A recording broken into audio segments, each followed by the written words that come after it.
கோவை பந்தயசாலை பகுதியில் விஜிஎம் மருத்துவமனை சார்பாக புற்றுநோய்க்கு எதிராக விழிப்புணர்வு திட்டம் மற்றும் கியூர் வித் கேர் என்னும் கையெழுத்து இயக்கம் நடைபெற்றது. இதில் மாவட்ட ஆட்சியர் கலந்து கொண்டு கையெழுத்திட்டார். கோவை ராமநாதபுரம் பகுதியில் விஜிஎம் மருத்துவமனை செயல்பட்டு வருகிறது.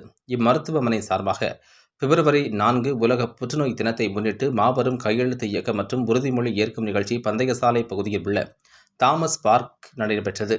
இதில் சிறப்பு விருந்தினராக கோவை மாவட்ட ஆட்சியர் கிராந்திகுமார் பாடி கலந்து கொண்டு விழிப்புணர்வு பேனரில் கையெழுத்திட்டும் புற்றுநோய்க்கு எதிராக உறுதிமொழியையும் எடுத்துக்கொண்டார். இதனைத் தொடர்ந்து செய்தியாளர்களிடம் பேசிய விஜிஎம் மருத்துவமனையின் தலைமை மருத்துவர் மோகன் பிரசாத் கூறுகையில், கடந்த ஆண்டு பதிவான ஆய்வுகளின்படி 9 1 இந்தியருக்கு அவருடைய வாழ்நாளில் புற்றுநோய் ஏற்படும் அபாயம் உள்ளது என அறிக்கை கூறுகின்றது. இதில் ஆண்களின் நுரையீரல் புற்றுநோயும் பெண்களின் மார்பக புற்றுநோயும் முதலிடத்தை பிடித்து வருகிறது. 14 ஆண்டுகளுக்கு உட்பட்ட குழந்தைகளுக்கும் கூட புற்றுநோய் ஏற்படுகிறது. 2020ஆம் ஆண்டை ஒப்பிட்டு பார்க்கையில் 5 ஆண்டுகளில் 12.8% புற்றுநோய் இந்தியாவில் அதிகரித்துள்ளது. இந்த நிலையில் புற்றுநோய் குறித்து விழிப்புணர்வை ஏற்படுத்தும் வகையில் நமது மருத்துவமனை சார்பில் உறுதிமொழி ஏற்கப்பட்டது. மேலும் பொதுமக்கள் எவ்வாறான உணவு பழக்க வழக்கங்களை கடைபிடிக்க வேண்டும், எவ்வாறான செயல்களில் ஈடுபட வேண்டும் என்று அவர்களுக்கு விழிப்புணர்வு ஏற்படுத்தப்பட்டது என தெரிவித்தார்.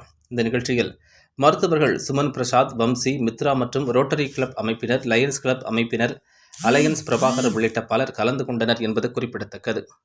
இன்று பிப்ரவரி 4 உலகெங்கும் புற்றுநோய் தினமாக அனுஷ்டிக்கப்படுகின்றது. இது எதுக்காக ஒரு நாள் இந்த மாதிரி வேணும்னா, புற்றுநோயை பற்றி நாம் சிந்திக்க வேண்டும் அப்படிங்கிறதுக்காக இந்த ஏற்பாடு செய்யப்பட்டிருக்கின்றது. எல்லா நாடுகளிலும் இது கடைபிடிக்கப்படுகின்றது. நமது கோவை மாநகரத்திலே விஜிஎம் மருத்துவமனையின் சார்பாக இந்த புற்றுநோய் விழிப்புணர்வு நிகழ்வு ரேஸ்கோர்ஸ் சாலையிலே நடந்து கொண்டிருக்கின்றது.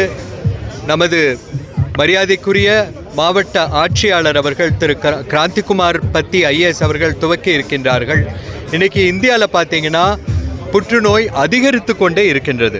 கிட்டத்தட்ட இந்த 6 ஆண்டுகளிலே 12% புற்றுநோய் அதிகமாக இருக்கின்றது. அது மட்டுமல்லாமல் இளைஞர்களும் கூட புற்றுநோயினால் பாதிக்கப்பட்டிருக்கின்றார்கள். 25 வயதிலே கூட புற்றுநோய் நோயாளிகளை நாங்கள் பார்க்கின்றோம். உண்மையிலேயே இது மிகப்பெரிய அதிர்ச்சியாக இருக்கின்றது. இதற்கு காரணம் நமது உணவு உண்ணும் முறை மற்றும் நமது உணவுகளில் கலந்திருக்கின்ற ரசாயனங்கள், இவை அனைத்துமே சாரும். அது மட்டுமல்லாமல் நமது காற்றை நாம் மாசுபடுத்தி கொண்டே இருக்கின்றோம். எல்லா இடங்களிலும் குப்பைகளையும் கழிவுகளையும் கொட்டி கொண்டிருக்கின்றோம். ஸோ இன்றைக்கி ஆரோக்கியமாக வாழ கற்றுக்கொண்டால் மட்டுமே இந்த கேன்சர் அதிகரிப்பதை நாம் தடுக்க முடியும். முதலாவதாக தினசரி 40 நிமிடங்கள் உடற்பயிற்சி என்பது அவசியம் அனைவருக்கும். அது மட்டுமல்லாமல் நம்ம உணவில் எளிமையான உணவுகள், நம் முன்னோர்கள் என்ன உட்கொண்டார்களோ அந்த முறையிலே நாம் உணவு உட்கொண்டால் நமக்கு கேன்சர் வராது. எளிமையான உணவு, சிறுதானியங்கள், காய்கறிகள், பழங்கள் மற்றும் யோகா என்ற பயிற்சி, இவை அனைத்தும் இருந்தால் கண்டிப்பாக நாம் கேன்சரை தடுக்கலாம்.